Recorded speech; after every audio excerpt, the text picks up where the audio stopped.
আসসালামু আলাইকুম এভরিওয়ান। আজকের ভিডিওর টপিক হচ্ছে মোবাইলের ইন্টারনেট কিভাবে ডাটা কেবলের মাধ্যমে ডেস্কটপ পিসিতে শেয়ার করতে হয়। তো চলুন মূল ভিডিওতে যাওয়া যাক।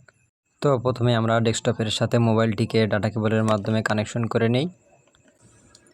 তো দেখুন কেবলের এক পাতা আমরা কম্পিউটারের সাথে লাগিয়ে নিয়েছি এবং অপর প্রান্ত টাইপ সি যে মাথাটি আছে সেটা আমরা মোবাইলের সাথে এখন লাগিয়ে নিব।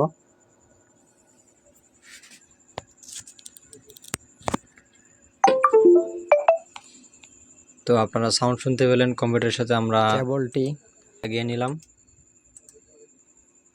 এবং দেখেন এখানে আমাদের কম্পিউটারের স্ক্রিনে এখনও নেট সংযোগ আসে নাই।